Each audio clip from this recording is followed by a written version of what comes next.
The knife hit the china with a clang so loud it silenced even the ghosts in the room. I still remember the way the polished steel blade bounced, the way its reflection caught in my father's glasses as if the light itself were recoiling. That sound, sharp, final, undeniable, was how it all began. Not the tension, no. That had been building for years like storm pressure beneath the surface. What began in that moment was the unraveling. And the truth. Because once the blade fell, so did the performance. It had been a dinner like so many before it, pretending, posturing, and barely contained loathing, all served alongside prime rib and embarrassment. We were seated in the grand dining room, its cavernous dimensions only made more imposing by the dim lighting and the ornate chandelier that swayed ever so slightly, casting shadows that danced across our faces like silent accusations. The room was cold not in temperature but in energy. It always had been. I'm not sure it had ever known warmth except perhaps on the nights when I was a little girl, still trying to earn love with straight A's and perfect posture. My father sat at the head of the table like a self-appointed king, carving the meat with theatrical vigor, slicing with more force than precision. It was like he was punishing the roast for being born tender. Beside him, my mother, pale, composed, always shrinking, watched his movements with the tight-lipped smile of a woman who had learned long ago to anticipate a storm but never run from it. Across from me, my brother Daniel leaned back in his chair with that same smug, knowing expression he always wore during our family dinners. That smile that made you feel like he'd already read the last page of the book you were desperately trying to write. He didn't need to speak to wound me. That was his gift, knowing where to place the silence so it would echo the loudest. I hadn't even wanted to come. I had told myself I was too busy, too tired, too disinterested, but of course I came. I always came. Some masochistic loyalty had me chained to these rituals, convinced that maybe this time it would be different. Maybe this time they would see me. Maybe they would ask me how I really was, not just what I was doing. But hope, I'm learning, can be a dangerous thing when applied to the wrong people. My plate sat in front of me untouched, though the smell was undeniably decadent. Red wine pooled in the crystal glass to my right, a ruby reflection of everything I wasn't saying. Conversation was minimal, surface-level inquiries, business updates, awkward chuckles, but there was a crackle in the air, something just beneath the surface. And then it happened. The knife. The clang. My father's hand paused mid-reach, hovering in the air like a final act frozen by spotlight. He didn't look at me right away. He looked at his plate, at his hands, and then finally met my gaze with an expression so blank it felt like a betrayal in itself. The silence stretched, grew, swallowed the air whole. "You're out," he said, his voice devoid of emotion, like a banker delivering terms. I blinked, unsure if I'd misheard or if this was just another of his games. "Out?" I asked, my voice perfectly calm though I could already feel my heartbeat hammering in my throat. He leaned back in his chair, the leather creaking beneath him. "Out of the will," he said. "Effective immediately." My mother flinched slightly, not with surprise but with shame. She didn't look at me. She looked at the folds of her napkin, her fingers fidgeting like they were trying to stitch a different outcome into the fabric. Daniel smiled barely, but enough that I saw it. That same thin, serpentine curve of satisfaction. He didn't need to gloat aloud. He never had to. I didn't move. Not at first. I wanted to ask why, to scream, to rage. But that's what they expected. That's how they kept you tethered through your emotional investment in their rejection. But I had learned. Oh, I had learned. I reached for my wine glass slowly, took a sip so deliberately it bordered on dramatic, and then set it down with grace I had learned not from them, but in spite of them. I pushed my plate away, careful not to make a sound, and folded my napkin on top of it. I looked at my father, letting the weight of my silence hold before I finally spoke. "I see," I said, my voice calm, precise, and cutting in its own right. "In that case, I'll be making some revisions as well." My father frowned. "Revisions?" "To my accounts," I said, leaning forward just slightly. "You see, I've been covering the family trust tax penalties for the last 3 years. Quietly, because I thought that's what we do for family." I glanced at Daniel. "But apparently we're changing the rules." My mother gasped quietly. My father's face paled, only slightly but enough for me to catch it. Daniel's smile twitched, like he just realized the gun he thought was empty had one bullet left. I stood up, smoothing my skirt as I did, keeping my chin lifted high. "So here's the thing," I said, my tone sugar-sweet and dagger-sharp. "I'm not angry, just free. And there's a very peculiar kind of peace in realizing you owe no one anything anymore." I walked out before anyone could speak. My heels clicked against the marble floor like punctuation, each step a full sentence. I didn't look back. I didn't need to. But inside? Inside I was shaking. Because while my exterior had been carved from stone, my interior was a storm of questions, betrayal, and the aching loneliness that only family can birth. It wasn't about money. It never was. It was about being erased intentionally, completely cruelly. The wind bit at my skin as I stepped outside. Winter had come early this year and Boston's skyline blinked against the clouds like a city trying to stay awake. I stood on the curb, hands still trembling as I waited for the car I'd called moments earlier. The driver pulled up in silence and I slid in wordlessly, grateful for the solitude. I didn't cry. I stared out the window as the streets blurred by, trying to keep my breathing even. I told myself I was fine. But I wasn't. Not really. Because there's a certain kind of devastation that comes not from being disinherited financially, but emotionally. It's the moment you realize that your value to the people who raised you was always conditional. That their love was a ledger and you had stopped paying interest. I thought about the birthdays they forgot. The piano recitals they skipped. The way my father only bragged about me when it made him look good at business dinners. The way my mother never defended me, only offered weak justifications masked as diplomacy. The memories came fast and hot, like acid behind my eyes. I remembered the scholarship I got at 16, how proud I'd been, only for my father to say, well, that's what we expected. You didn't do anything special. I remembered asking my mother once if she thought I was enough, and her reply, you're strong. That should be enough for you. And it was for a while. Until it wasn't. When I arrived home, I changed into sweatpants and pulled my hair back, but I couldn't unwind. I poured a glass of wine and sat by the fireplace, its flicker the only warmth I could find. I stared at the flames and thought about my next move. I wasn't just cast out, I had been dismissed. Not like family, but like a liability. And maybe that was their biggest mistake. Because I wasn't a liability. I was the one holding everything together. The one they leaned on when things got tight, when PR needed smoothing over, when Daniel's gambling problem started nipping at the family reputation. I was the fixer, the silent backbone. And now they wanted to break me like a branch too stiff to bend. Let them try. Tomorrow I would begin the process of untangling myself from every single one of their accounts. Trusts. Funds. Donations they had made in my name. Loans they had never repaid. And I would send them the paperwork in envelopes so thick and heavy they'd feel the weight of my absence. When I woke up the next morning, the soft hum of the radiator was the only sound in the apartment, and somehow it felt louder than it should have been. There was no text from my father, no missed call from my mother, not even a passive-aggressive email from Daniel trying to justify their behavior with some twisted sense of tradition or legacy. The silence was absolute, like a door that had slammed shut and then vanished completely. I had imagined, foolishly perhaps, that someone would reach out, if only to manage the optics, if only to remind me to keep family matters in the family. But the truth settled in like a stone in my stomach as I scrolled through my phone. There were no messages because they had meant it. They were done with me, and what was worse, they assumed I would just fade away quietly, like some forgotten seasonal employee who had overstayed her welcome. It wasn't even noon when the first real crack in the foundation appeared. I was standing in line at my usual coffee shop, the place I had gone nearly every morning for the past 4 years, and when I tapped my black card against the reader, it gave a chirping denial that somehow felt humiliating in its cheeriness. The barista looked at me, half apologetic, half indifferent, and said, "Do you have another form of payment?" As though I were some college student who had maxed out daddy's credit line after a reckless weekend. I smiled, stiff and awkward, and pulled out another card, a secondary account I rarely used except for holiday splurges or boutique orders. It too failed. No explanation, just a beep and another awkward pause. The line behind me grew tense with that specific kind of pity people reserve for women in expensive coats who suddenly look unsure of their place in the world. I left the coffee there on the counter and walked out as calmly as I could, but the moment I stepped onto the sidewalk, the wind cut through my coat and my composure in equal measure. I stood on the corner of Commonwealth Avenue, feeling like I had been peeled back to something raw and exposed. I checked my banking app, and there it was in red, accounts frozen, contact financial administrator. For a second I just stared at the screen, trying to process what the hell I was looking at. I had set up those accounts. I had funded them.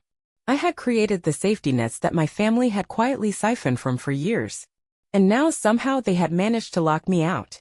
I went home and tried calling the bank directly, demanding to speak to someone in wealth management, someone who could make sense of this. After 2 redirects and an infuriating hold time accompanied by soft jazz that felt like mockery, I finally got someone on the line. "I'm sorry, Miss Hastings," the woman said, her voice perfectly polite in that way that meant absolutely nothing. "There's been a directive issued by the primary trustee overseeing the accounts under the Hastings Family Trust. It appears your authorization has been suspended until further legal clarification." I didn't even realize I was gripping the phone so tightly until I heard the creak of the plastic. "I am the primary trustee," I said slowly, deliberately, already aware of what had happened but unwilling to let it sink in just yet. "According to our most recent documentation, that role was reassigned last night by a unanimous vote of the Family Trust's board members. I have the document on file if you'd like me to email it." "No," I whispered, suddenly sick to my stomach. "No, I understand." Because I did understand. They had planned it. Every part of it. From the knife drop at dinner to the subtle, calculated extraction of my identity from the financial architecture I had built over the past decade. They hadn't just disinherited me. They had erased me. And then within the hour the emails started coming in, first from my apartment management company, letting me know that the automatic rent payment had failed, and that unless it was resolved within 72 hours, the matter would escalate to formal eviction proceedings. Then from my car lease, warning that my recent check had bounced and that I needed to contact the financing department immediately. And then, most humiliating of all, from the concierge of the building, informing me that my gym access, my parking validation, and my guest privileges had all been revoked pending account resolution. My phone buzzed again. I didn't want to look. But I did. It was my assistant, Avery, from my private firm, the boutique strategy consultancy I'd started 4 years ago, the one they all said would never last in this economy. She had sent a message with only 2 words, "Emergency board meeting." I sat down hard on the edge of my bed, the mattress sighing beneath me like it too was exhausted by all of this. I typed back quickly, asking her to delay the meeting until I could arrive in person. She didn't respond right away, but then 3 dots appeared, followed by, "I'll try." "But they're panicking." Of course they were panicking. Because for years now I had been the silent engine that kept this dysfunctional machine humming. I had paid the penalties when our accounts overreached, had moved funds around to protect us from audits, had smoothed over supplier frustrations when Daniel's side ventures failed and our firm took the reputational hit. I had done all of it quietly because I believed that loyalty meant keeping the family whole, even when it didn't love you back. I changed into a darker suit, no labels visible, and called a rideshare because my usual driver hadn't shown up. It was a small indignity, but it felt enormous. The driver barely spoke to me. I think he assumed I was just another woman with a falling hemline and a past due notice in her handbag. By the time I arrived at the firm's downtown office, it was clear that the storm had reached the rest of the family. The boardroom was filled with tense faces and half-empty coffee cups. Avery was pacing by the windows, her brows knit with something that looked suspiciously like fear. "They're pulling out," she said before I could ask. 3 of our biggest clients. All citing instability. "They're questioning your assets." I wanted to ask why now, why all at once, but I already knew the answer. Because someone had told them I no longer had access. Someone had whispered just loudly enough for them to hear that I wasn't solvent, that I couldn't be trusted. And without me there to reassure them, to back it up with ironclad reserves and polite dinners, they had run. "I'll handle it," I said, knowing it wasn't true, not entirely. "Just give me the list of who called." Avery hesitated. "And the staff?" she asked quietly. "Some are scared. Some are confused." "You've been paying bonuses personally for years, haven't you?" I nodded, not ashamed of it. It was always easier than arguing with the board. "And now?" I didn't answer. Because I didn't know. Because the idea of walking into the break room and seeing those faces, their loyalty, their confusion, and telling them that everything we had built might be crumbling, felt like cutting open my own chest with a dull blade. When I got back to the apartment that night, it was nearly dark. The city was glittering below me, a mosaic of possibility and cruelty, and I stood by the window for a long time, wine glass in hand, even though the bottle was one I had saved for something worth celebrating. Then the call came. Blocked number. Familiar tone. My father. His voice was flat, almost bored. "I see the firm's in trouble," he said, like he was commenting on the weather. I didn't respond. He waited and then added, "You should have stayed quiet. You should have played your part." I laughed, a sound so bitter it scraped the inside of my throat. "Is that what you told Daniel when he took the firm's reserve account to cover his gambling debts last year?" There was a pause. You don't know what you're doing, he said finally, not with anger but with that same condescension I had known since childhood. You think this is some noble stand, but all you've done is isolating yourself. We'll recover. But you? You'll be alone. And broke. He hung up before I could say anything else. I stared at the screen, my own reflection ghosting back at me in the glass. And I thought, for the first time in my life, that maybe he was right. Not because I had failed, but because I had given everything I had, time, money, grace, protection, to a family that would never do the same for me. And now, with nothing left to give, I was discovering how thin love becomes when it's built on utility. Over the next few days, the spiral continued. My phone rang constantly, vendors, clients, legal representatives, even former friends who had heard just enough rumors to smell blood in the water. The luxury of invisibility had been revoked. And I had become a cautionary tale for every woman who dared to believe she could be both successful and selfless in the same breath. But what haunted me more than anything was the house. My parents' house. The one I had refinanced 3 years ago to protect them from foreclosure after one of Daniel's ventures had tanked and left them exposed. I had never asked for thanks. Never even told them I knew the details. I had just signed the papers and made the payments and told the mortgage firm to reroute the statements so they wouldn't see the truth. And now? Now they were sitting in that house, smug and whole, while I tried to figure out how to avoid defaulting on my own lease. My lawyer called that afternoon. She had a soft voice but a spine made of iron, and when she spoke, I could almost pretend I wasn't drowning. We're reviewing the trust documents, she said. It's a mess, but it's not impossible. Define not impossible, I asked, staring at a refrigerator that no longer held anything fresh. There are inconsistencies in the vote. You had veto power in the original framework. They'll argue it was revoked, but I think we can challenge it. And if we win? You'll be reinstated. Maybe even regain control. I nodded, barely hearing her. Because it wasn't about control anymore. It was about dignity. About standing in front of a fire and refusing to apologize for the fact that you refused to burn with it. That night, I opened my laptop and started drafting an email, not to the bank, not to the board, but to every single employee of my firm. It was honest. It was vulnerable. It was me. I told them the truth about the trust. About the betrayal. About the uncertainty. And then I told them what I still believed. That we were not finished. That sometimes family fails you in the worst ways imaginable, but chosen family? The ones you build, the ones who stand with you in conference rooms and kitchens and war rooms? They are the ones worth rebuilding for.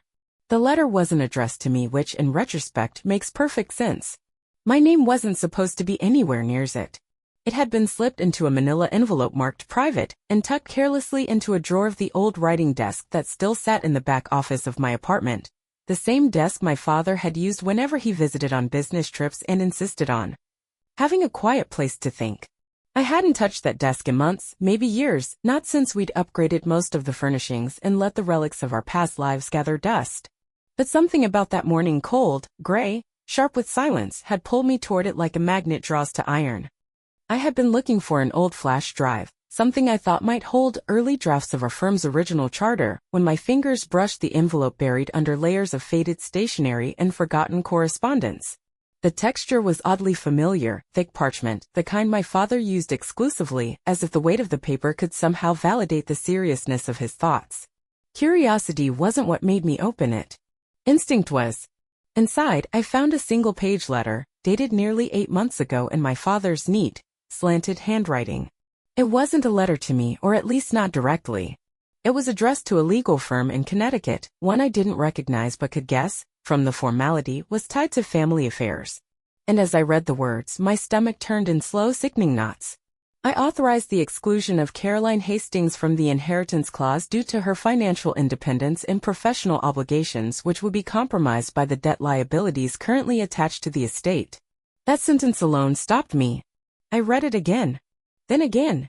And when the truth began to thread itself together through the implications, I stood motionless in the dim light, the letter trembling slightly in my hand as if it were vibrating with something it didn't want to say out loud. He hadn't cut me out because he hated me. He hadn't punished me for speaking up. He had done it, if the letter was to be believed, to protect me. But protect me from what? It wasn't like my father to be cryptic. If he wanted someone punished, he punished them directly. Publicly. Cruelly even. He never once shielded me from the consequences of being too bold, too proud, too much like him. But this didn't feel like cruelty. This felt like desperation dressed up as dignity. I folded the letter and set it carefully on the desk, then sat down, hard, my knees wobbling as I collapsed into the chair. I suddenly saw everything differently, the knife dropping at dinner, his unreadable expression, the timing of it all. It hadn't been an impulsive strike. It had been decided. Calculated. A quiet, surgical removal made to look like rejection when really it was, in some deeply flawed way, an attempt at love. I picked up my phone with fingers that didn't feel like mine anymore. I dialed his number, but it went straight to voicemail. I tried again. Then once more. Still nothing. I hesitated before calling the house line. My mother usually screened those calls, but to my surprise it rang 3 full times before anyone answered. Hello. The voice wasn't hers. It was Daniel. For a brief second I forgot how angry I was with him. Where's Dad? Daniel paused. The hesitation was long enough to confirm that something wasn't right. He's out. He's not available. I leaned forward, even though no one could see me. Don't lie to me. Is he sick? The silence on the other end of the line was sharper than any confession. Daniel. My voice dropped into something that sounded more like command than question. What's going on? He exhaled, a sound that reminded me of air being let out of a balloon too quickly. You weren't supposed to find out. That was all it took. I grabbed my coat, keys, and the letter, and within 15 minutes I was in a rental car headed toward our family estate, an hour's drive that felt like a descent into a past I had tried very hard to climb out of. The house had always been a symbol of power for our family, a sprawling estate nestled at the edge of town with columns that loomed like judgment and windows that reflected nothing back. But that day it looked different. Smaller somehow. As if it had finally begun to understand the toll of the lives it held within it. I let myself in without knocking, the heavy oak door groaning in protest as it swung open. The air inside was stale, thick with the scent of burned wood and lemon polish, but there was something else too, something sterile. The faint metallic tang of antiseptic. I followed the sound of voices to the study, and when I stepped inside, the scene made me stop cold. My father was there. But not as I remembered him. He was in the leather recliner that once made him look 10 feet tall but now seemed to swallow him whole. His skin was drawn, pale, and almost translucent. The sharpness of his features had dulled beneath the weight of sickness. Tubes disappeared into his wrist. A small oxygen tank hummed quietly beside him like some sad kind of lullaby. He looked up when I entered. For a moment he didn't speak. Then in a voice that was more rasp than sound he said so. You know. I couldn't speak. My throat had tightened so completely that even breathing felt like betrayal. Daniel stood behind the chair, watching us both with that same unreadable expression he had worn at dinner, but now, something in it cracked. Guilt, maybe? Or regret? Or the realization that none of us were children anymore and the games we played with each other had stopped being entertaining and started costing real lives. I found the letter, I said finally, holding it up like evidence in a trial I hadn't prepared for. Why didn't you tell me? He didn't answer right away. Instead, he looked toward the fireless hearth and said quietly, because you would have tried to fix it.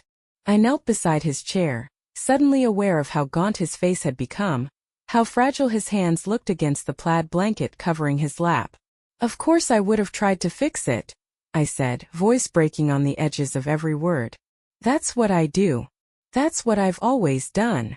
He looked at me then, really looked, and for the first time in my entire life, I saw something behind his eyes that I had never once seen before.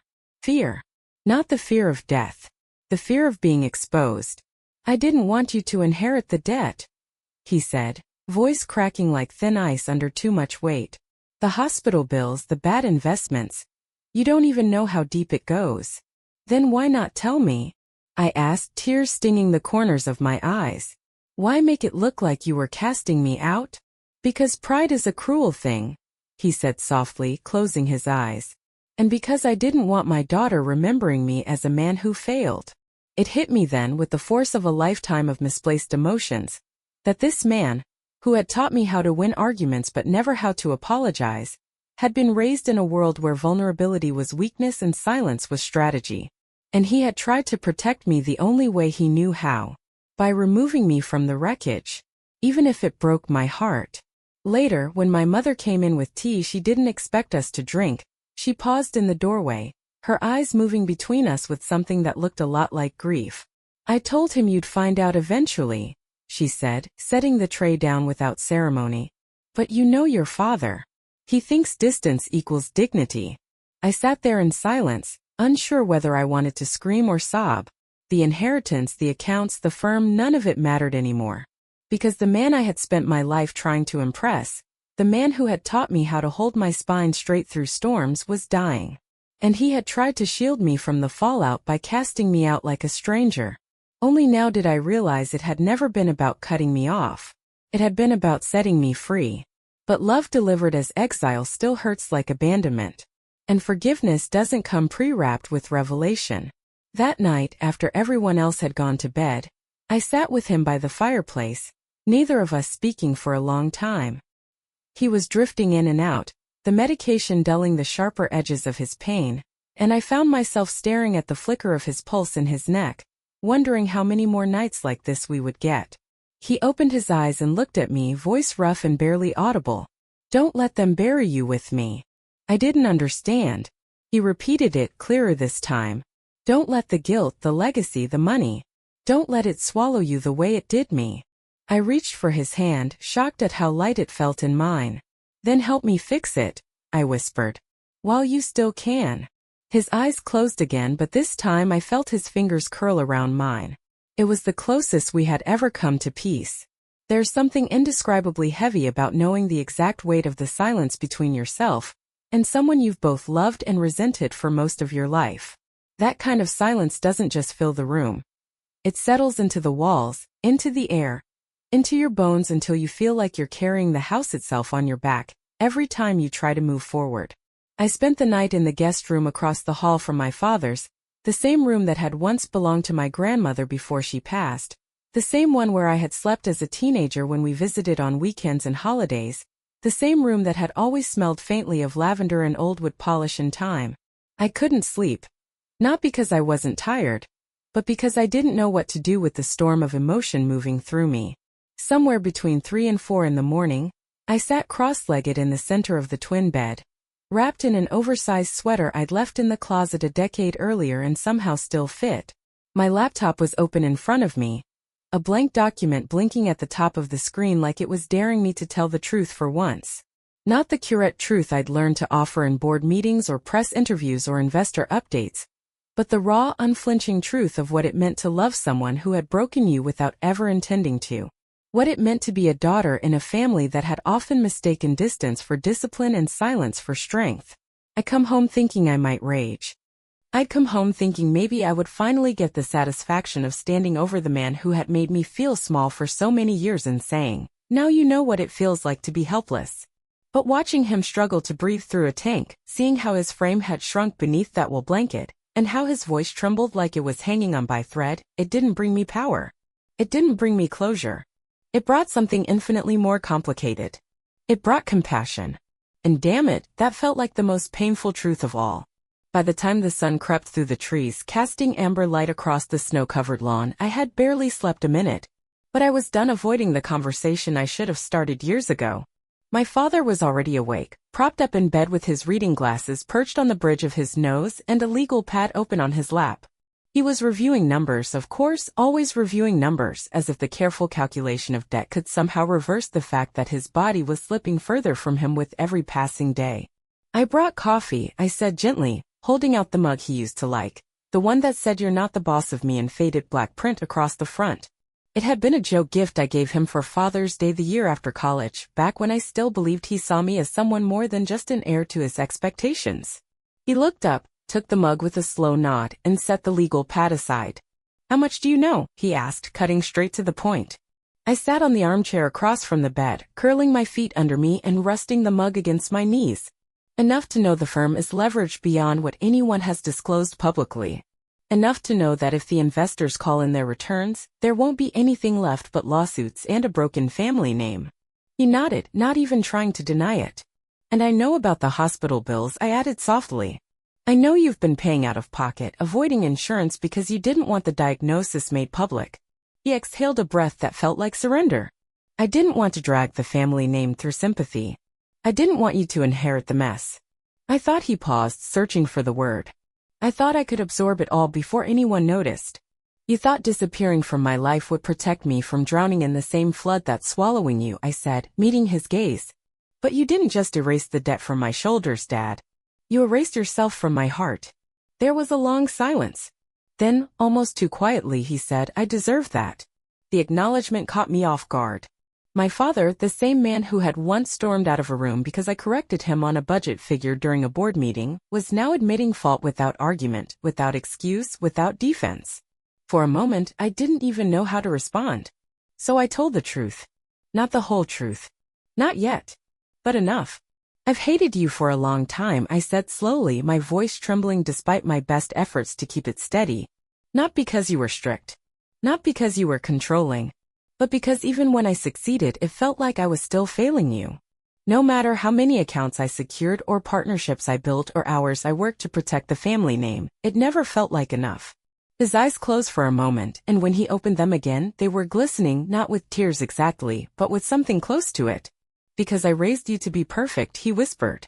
And that was never fair. There it was. The closest thing to an apology I had ever received from this man. And suddenly I didn't want to throw it back in his face. I wanted to build something from it. I didn't need you to think I was perfect, I said, brushing a tear off my cheek with the back of my hand. I just needed you to think I mattered. You've always mattered, he said, his voice cracking in a way that made my chest ache. More than I ever let myself show. We talked for hours that morning about the firm, the debt, the cancer, the decisions that had led us here. We talked like people trying to unspool years of silence into something they could still hold in their hands. He admitted that the family trust was a farce, that the other board members, Daniel included, had been propping up an illusion of solvency while siphoning money to keep their own mistakes hidden. And worst of all, he admitted he had let it happen, not because he didn't know, but because he thought if he took on the burden himself, it would spare the rest of us the shame. What happens when you're gone? I asked. What happens to all the secrets you've kept and all the people who still depend on the lies you've told? His answer was the one that surprised me most. That's us to you. That afternoon, I called a meeting with the trust's legal counsel. I brought in an independent financial advisor. I emailed every silent board member who had profited off my absence. And I drafted an agreement to restructure not just the firm, but the entire estate, removing Daniel from any decision-making position, reallocating resources to repay vendors, and placing the remaining assets into a transparent management account overseen by a neutral fiduciary. And then I called Daniel. The phone rang 4 times before he picked up. You're back, he said flatly. I never really left, I replied. You just pretended I did. What do you want? He asked, his voice already defensive, as if he knew I had seen behind the curtain and found the levers he thought he was hiding. I want you to stop hiding behind Dad's illness and start being accountable for the choices you've made, I said, my voice steady. And I want you to sign the restructuring papers before the firm collapses under the weight of your ego. You don't have the authority. I do now, I interrupted. And if you think for a second I won't burn it all down before I let you destroy what little integrity is left in this family, you haven't been paying attention. He didn't speak for a moment. Then begrudgingly he asked, is Dad okay? No, I said honestly. But he's trying to be. Daniel sighed, a long, hollow sound. What do you want me to do? Show up. Sign the papers. And maybe if you're capable of it, say thank you to the man who's been covering your debts for years while pretending you were capable of carrying his legacy. That night, my father and I sat by the fireplace again. He looked stronger, not in body but in presence. And I think I did too. You know, he said, sipping the broth my mother had brought in, I always thought leadership was about control. But watching you today, I think maybe it's about truth. It's about both, I said. But truth without love becomes cruelty. And love without truth becomes fiction. He nodded thoughtfully. Do you forgive me? I looked at him for a long time.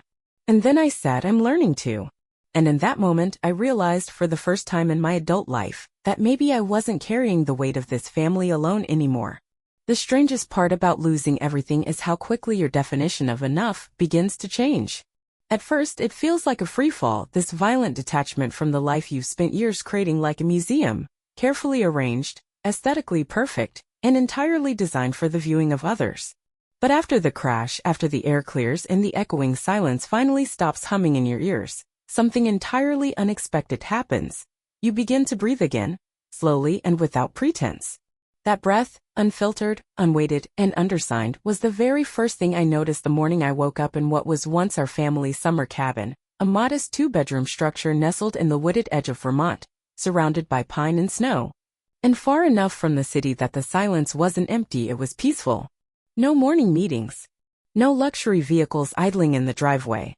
No housekeepers moving about silently, cleaning up after people too privileged to pick up their own mess. Just me, my father, a crackling fireplace, and the smell of something warm baking in the oven. If you had told me 6 months ago that I would choose this, deliberately and without hesitation, I would have laughed in your face and asked if you were suffering from early-onset delusion. But life has a funny way of untangling your priorities once the illusions are finally stripped away. After the legal restructuring had been completed, and once Daniel finally swallowed his pride long enough to sign away his authority, I called for a complete financial audit, not just of the firm, but of every family-held asset. For the first time in over 2 decades, the numbers were honest. Brutally so. We were not bankrupt, but we were perilously close to insolvency. The only reason we hadn't collapsed entirely was because of the silent loans I had been providing over the years from my own personal wealth, money that, ironically, I no longer had access to because of the trust's reorganization. The irony wasn't lost on me. We sat as a family, yes, a family, fractured though we were, and made the kinds of decisions that should have been made years earlier. The Manhattan penthouse sold. The estate in Connecticut placed on the market. The offshore accounts frozen and investigated. The company jet returned to its lessors. And perhaps most difficult of all, my father agreed to let go of the illusion of control and begin treatment in a reputable clinic covered by insurance, even if it meant public records and a few raised eyebrows from his old colleagues. We sold the symbols of our wealth, yes. But what we actually gave up was the secrecy. And in that space, something far more valuable was born. The cabin had no Wi-Fi. That had been my father's choice, and for once I didn't fight it. It had a landline phone, a wood-burning stove, and enough warmth to make you forget it didn't have any of the markers of luxury we'd once considered essential. We had been living there for 2 weeks now, him recovering between treatments, and me recovering from the kind of emotional exhaustion that no therapist could accurately label. Each day was quiet, simple, and in its own way, deeply restorative. We cooked our meals together. I taught him how to knead bread, and he taught me how to sharpen a blade properly using a whetstone, a skill I never thought I'd value until I found myself carving vegetables with a knife dull enough to bruise a tomato. We talked about everything, about mistakes, about regrets, about the moments we missed and the ones we wasted. But most of all, we talked about what came next. Because for the first time, there was no strategy to preserve power, no desperate agenda to maintain the facade of success. There was only this, 2 people rebuilding not just their relationship, but their understanding of what success truly meant. I never knew how to sit still, he said one night as we watched the fire dance across the room. Every time things were quiet, I thought I had failed. I sipped my tea slowly, letting the warmth ease the ache in my chest. Stillness isn't failure. It's space. And maybe that's what we were always missing, room to be more than what the world expected. He nodded slowly, staring at the flames like they held the answers he'd spent his life chasing. I wish I'd learned that earlier. So do I said. But we're here now. And we still have time. Eventually my mother joined us. Then slowly Daniel did too. At first, there was tension, sharp glances, stilted conversations, unspoken apologies that hovered in the air like unspent ammunition. But the longer we spent in that small cabin, sharing chores and meals and memories, the more those edges softened. My mother stopped correcting every minor detail of the past. Daniel stopped trying to defend decisions he could no longer justify. And my father, he stopped hiding behind silence. One morning, I found Daniel on the porch, staring out at the snow-covered woods with a look I couldn't quite decipher. I brought him coffee and sat beside him in the wicker chair, not speaking until he did. I used to think you were just trying to prove you were better than all of us, he said quietly, not meeting my eyes. That all the late nights and firm-saving gestures were just your way of showing off. And now? I asked, not with accusation but with genuine curiosity. He looked down into his cup and then finally said, now I think you were the only one holding the whole damn thing together. It wasn't an apology. Not exactly. But it was something. And for the first time in our lives, I accepted it without needing more. By the end of the month, we had settled into a new rhythm, a life of simplicity and honesty that, while still unfamiliar, no longer felt like punishment. The firm, now leaner and stripped of its performative gloss, was being managed by a newly hired CEO with experience in financial recovery. I served as a consultant, not a martyr, and my time was respected in a way it never had been before. The employees who remained were the ones who believed in the company's new mission: sustainability, transparency, and human-first leadership. I didn't rebuild the empire. I helped build something better. Something real. And as for my father, his health began to stabilize. The treatments, though grueling, had given him back a measure of strength and, more importantly, clarity. He no longer walked like a titan among mortals, but he did move through the world like a man who had finally learned how to forgive himself. The final evening of winter came with a softness that surprised me. The sun set gently across the snow banks, casting gold across the trees and turning the cabin windows into mirrors that reflected back not just our faces, but our transformation. That night, we gathered around the wooden table, all four of us, for a simple meal my father had insisted on preparing himself. A roast chicken, roasted root vegetables, a loaf of bread we baked earlier that morning, and a salad of kale and apples we had sourced from the winter farmer's market. There was no crystal stemware, no bone china, no engraved silver. Just mismatched dishes, cloth napkins, and the sound of laughter that, for once, didn't feel forced.